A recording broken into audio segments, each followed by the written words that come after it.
Hello students, स्वागत है आपका हमारे YouTube channel BMH account classes में। आज हम अपने अकाउंट्स के seventh chapter double entry system के ऊपर चर्चा करेंगे।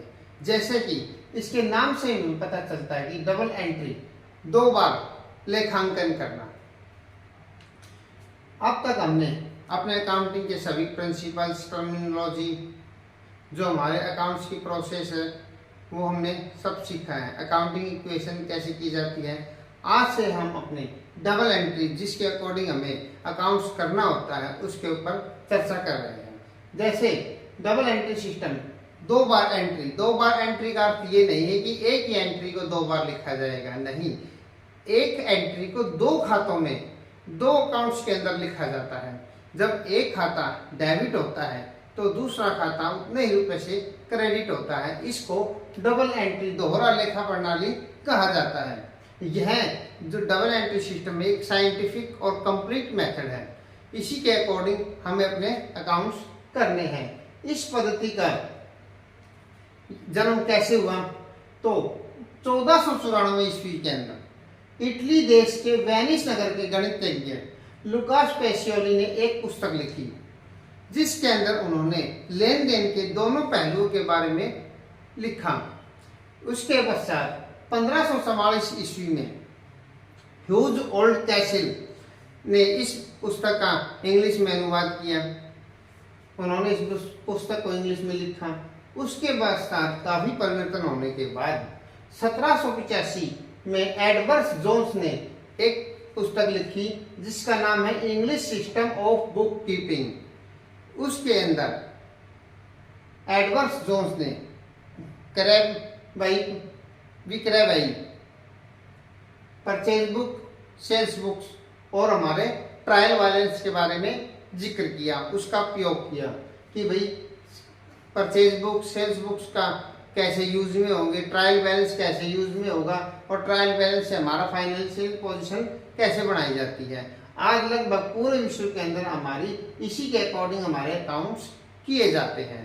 तो डबल एंट्री सिस्टम में क्या है, सीधे शब्दों में एक एंट्री को दो अलग अलग खातों में लिखा जाता है। एक खाता यदि डेबिट होता है तो उतने ही रुपए से दूसरा खाता हमारा क्रेडिट होता है। जैसे हमने कोई फर्नीचर खरीदा है तो मान लो हमने 10,000 रुपए का फर्नीचर खरीदा है, तो 10,000 रुपए से हमारा फर्नीचर का जो अकाउंट है वो डेबिट होगा और इसके बदले में हमने क्या दिया है, पेमेंट की, कैश में की, तो हमारा कैश का जो खाता है वो हमारा क्रेडिट होगा। इसके पश्चात है क्लासिफिकेशन ऑफ अकाउंट्स। अकाउंट्स का क्लासिफिकेशन, वर्गीकरण। अकाउंट्स क्या है? तो अकाउंट्स ये दो प्रकार के होते हैं। एक होता है पर्सनल अकाउंट और दूसरा है इम्पर्सनल अकाउंट्स। पर्सनल अकाउंट्स के कितने पार्ट हैं? Natural personal account, artificial personal account और रिप्रेजेंटेटिव पर्सनल अकाउंट्स। जबकि इम्पर्सनल अकाउंट्स के अंदर दो टाइप के अकाउंट्स होते हैं। एक होता है रियल अकाउंट्स और दूसरा होता है नॉमिनल अकाउंट्स। रियल के दो भाग हैं, टेंजिबल रियल अकाउंट्स और इनटेंजिबल रियल अकाउंट्स। तो सबसे पहले हम अपने पर्सनल अकाउंट्स करते हैं। पर्सनल अकाउंट जैसे कि इसके नाम से पता चलता है कि इसके अंदर क्या होता है, जो हमारे व्यक्तिगत खाते होते हैं, जो किसी नाम के होते हैं, संस्था के होते हैं, किसी फर्म के होते हैं, किसी विश्वविद्यालय के, कोई बैंक के हैं, बीमा कंपनी के, सभी अकाउंट्स हमारे पर्सनल अकाउंट्स के अंदर आते हैं। इसके अंदर फर्स्ट पार्ट इसका natural personal accounts. Natural personal account के अंदर जैसे कोई भी राम, मोहन, सीता, गीता, ये सभी हमारे पर्सनल अकाउंट्स होते हैं। इसके अंदर हमारा कैपिटल का अकाउंट आता है, हमारा ड्राइंग का अकाउंट आता है। तो जो सभी व्यक्तियों के जो खाते होते हैं, जो वो हमारे नेचुरल पर्सनल अकाउंट्स के अंदर आते हैं। इसके बाद है artificial personal account. Artificial personal accounts क्या होते हैं? जो कि कृत्रिम व्यक्ति मान्यता, जिसे जैसे कोई भी संस्था है, कोई भी बैंक है, कोई भी फर्म है, कोई भी कंपनी है, ये सभी जो खाते हैं वो हमारे आर्टिफिशियल पर्सनल अकाउंट्स के अंदर आते हैं। इसके बाद है रिप्रेजेंटेटिव पर्सनल अकाउंट्स, जो कि किसी व्यक्ति या व्यक्तियों के समूह का प्रतिनिधित्व करता है, वो खाता हमारा रिप्रेजेंटेटिव पर्सनल अकाउंट्स कहलाता है। जैसे कोई आउटस्टैंडिंग सैलरी जो है वो कर्मचारियों के अतिरिक्त वेतन जो बाकी रह गया उस वेतन का प्रतिनिधित्व करता है, आउटस्टैंडिंग सैलरीज अकाउंट है। इसी प्रकार जैसे हमारा मान लो कोई प्रीपेड एक्सपेंसेस है, कोई एक्यूरेट इनकम है, कोई अनअर्न्ड इनकम है, वो सभी हमारे रिप्रेजेंटेटिव पर्सनल अकाउंट्स के अंदर आते हैं। अब इसका रूल क्या है, पर्सनल खातों का जो रूल है वो क्या है, debit the receiver and credit the giver. Debit the receiver and credit the giver, यानी कि जो रिसीवर जो प्राप्त करने वाला होता है वो हमेशा डेबिट होता है और जो देने वाला होता है वो हमेशा क्रेडिट होता है। ठीक है, अब इसके बाद ये हमारे दो खाते हैं इन पर्सनल अकाउंट के अंदर, रियल अकाउंट और नॉमिनल अकाउंट। रियल अकाउंट के अंदर दो टाइप के होते हैं। रियल अकाउंट्स कौन से आते हैं, जैसे कि रियल अकाउंट यानी कि वास्तविक खाते, जैसे इनका नाम से ही पता है कि ऐसे खाते जो वास्तविकता के अंदर होते हैं। अब क्या है, इसके दो भाग होते हैं, टेंजिबल और इनटेंजिबल। रियल अकाउंट्स जैसे हमारे कोई भी संपत्ति, ऐसी कोई भी वस्तु जिसे मुद्रा के रूप में मापा जा सकता है, वो हमारे रियल अकाउंट्स के अंदर आते हैं, वो हमारे वास्तविक खाते होते हैं। ऐसी कोई भी कंपनी या कोई भी हमारी संस्था की जो संपत्ति होती है वो हमारे रियल अकाउंट्स में आते हैं, जैसे कैश है, कोई बिल्डिंग है, फर्नीचर है, मशीनरी है, ये सभी हमारे रियल अकाउंट है। इसके दो प्रकार के होते हैं, tangible real accounts. Tangible real accounts जिन्हें देखा जा सकता है, छुआ जा सकता है, जिसका एक फिजिकल एग्जिस्टेंस होता है। कौन से है वो, फर्नीचर है, फर्नीचर को देखा जा सकता है, छुआ जा सकता है, कोई मशीनरी है, कोई बिल्डिंग है, ये सभी हमारे टेंजिबल रियल अकाउंट्स हैं। इसके बाद हमारे इनटेंजिबल रियल अकाउंट, ऐसे खाते जिन्हें देखा नहीं जा सकता, जिन्हें छुआ नहीं जा सकता, जिनका कोई फिजिकल एग्जिस्टेंस नहीं होता, जैसे गुडविल है, कोई कॉपीराइट है, कोई ट्रेडमार्क्स है, ये सभी हमारे इनटेंजिबल रियल अकाउंट आते हैं। और तीसरे हमारे नॉमिनल अकाउंट्स। नॉमिनल अकाउंट्स कौन से होते हैं, जो हमारे संस्था के सभी आय और व्यय के जो खाते होते हैं वो हमारे नॉमिनल अकाउंट्स कहलाते हैं। अब इनके हम रूल्स जानेंगे। जैसे हमने पर्सनल का रूल है, debit the receiver and credit the giver. इसी प्रकार रियल अकाउंट्स का रूल है, debit what comes in and credit what goes out. और थर्ड है हमारा nominal account, debit expenses and losses and credit income and gains. इनको हम एक बार करके देखते हैं इनके रूल्स को।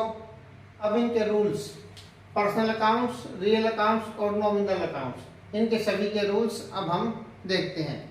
क्या है, सबसे पहले पर्सनल अकाउंट्स। इसका क्या रूल है, जैसे कि मैंने बताया था अभी, debit the receiver and credit the giver, यानी कि जो रिसीवर जो प्राप्त करने वाला होगा उसका खाता डेबिट होता है हमेशा, और जो देने वाला होता है उसका खाता हमेशा क्रेडिट होता है। ठीक है, इसके बाद debit what comes in and credit what goes out, ये हमारे रियल अकाउंट्स का रूल। क्या है, जो भी हमारे पास आ रहा है उसको हम डेबिट करेंगे, और जो जा रहा है बिजनेस से उसको हम क्रेडिट करेंगे। इसके बाद है नॉमिनल अकाउंट्स, सभी खर्चे, एक्सपेंसेस और loss, debit all expenses and loss and credit income and gains. जो भी हमारे एक्सपेंसेस और लॉस होंगे वो सभी, जो भी खर्चे का अकाउंट होगा वो हमारा, या कोई लॉस का, उसको डेबिट किया जाएगा, और जो भी हमारी कोई भी इनकम होगी उसको हम क्रेडिट करेंगे। इसको एक बार हम एक्सप्लेन करके देख रहे हैं। जैसे हमारा पर्सनल अकाउंट्स का रूल है, debit the receiver and credit the giver. जैसे हमने रामलाल को 50,000 रुपये पेमेंट की, तो क्या एंट्री बनाएंगे, कैसे बनाएंगे, अब इस रूल को अकॉर्डिंग चलते हुए क्या बनाएंगे, रामलाल को 50,000 रुपये दिए, तो रामलाल को क्या हुआ, पैसे प्राप्त हुए, तो रामलाल क्या हुआ, रिसीवर हुआ। तो इसके खाते को हम क्या करेंगे, डेबिट करेंगे। रामलाल अकाउंट डेबिट, ठीक है। कितने रुपए से करना है, 50,000 रुपए से। अब क्या दे रहे हैं, कैश, तो टू कैश। जब रामलाल का अकाउंट डेबिट हो रहा है तो क्या हो रहा है, ये हमारा कैश का अकाउंट क्रेडिट हो रहा है। अब कैश का अकाउंट क्रेडिट क्यों हो रहा है, इसके बारे में भी जानकारी हमें होनी चाहिए। कैश का अकाउंट क्या है, ये हमारा एक रियल अकाउंट है, और रियल अकाउंट का रूल क्या है कि जो चीज जा रही है उसको क्रेडिट करो। तो ये हमारा कैश क्या है, जा रहा है, तो ये हमारा 50,000 रुपए क्रेडिट साइड में आएगा। बच्चे कंफ्यूज हो जाते हैं, लेकिन बिल्कुल आसान है। फिर से देखो एक बार, हमने रामलाल को 50,000 रुपए दिए, रामलाल को क्या हो रहा है, रिसीव कर रहा है, तो रिसीवर डेबिट, रामलाल डेबिट किया। अब हमारा क्या जा रहा है, कैश जा रहा है। ये हमारा रियल खाता है। रियल खाते का रूल ये है कि जो भी चीज हमारे बिजनेस से जा रही है उसको क्रेडिट करो, ठीक है। इसके बाद मान लो हमने कोई फर्नीचर खरीदा। फर्नीचर क्या है, फर्नीचर हमारा रियल अकाउंट है। फर्नीचर खरीदा है तो क्या है रियल अकाउंट का rule, debit what comes in, जो हमारे पास आ रहा है उसको डेबिट करेंगे। तो क्या करेंगे, फर्नीचर अकाउंट को क्या करेंगे, डेबिट, ठीक है। मान लो 10,000 रुपए का खरीदा हमने, क्या जा रहा है इसके बदले में, कैश जा रहा है, तो हमारा रूल है कि जो जाएगा वो हमारा क्रेडिट हो जाएगा। क्या करते हैं यहाँ पे, टू कैश, और ये 10,000 रुपए से क्रेडिट हो रहा है, ठीक है। अब इसके बाद नॉमिनल अकाउंट्स, कोई भी खर्चा, जैसे हमने मान लो सैलरी की पेमेंट की है, सैलरी क्या है, खर्चा है, तो खर्चे को अकाउंट को क्या करेंगे हम, सबसे पहले डेबिट, सैलरी अकाउंट हो गई डेबिट। कितने रुपए से, मान लो हमने 20,000 रुपये पेमेंट की है। अब जा क्या रहा है, हमारा कैश जा रहा है, तो कैश हमारा रियल अकाउंट है। रियल अकाउंट का रूल क्या है, क्रेडिट बट गो जो जा रहा है, तो टू कैश, 20,000 रुपये, 20, ठीक है। ये हमारी, इनको बोलते हैं हम जर्नल एंट्री, जो कि हम नेक्स्ट चैप्टर के अंदर सीखेंगे। लेकिन हमने एक बार इनको, इन रूल्स को हमने जर्नल एंट्री के अंदर यूज करके देखा है। अगर आपको वीडियो अच्छी लगे तो वीडियो को शेयर कीजिए, लाइक कीजिए और चैनल को सब्सक्राइब कीजिए। Thank you.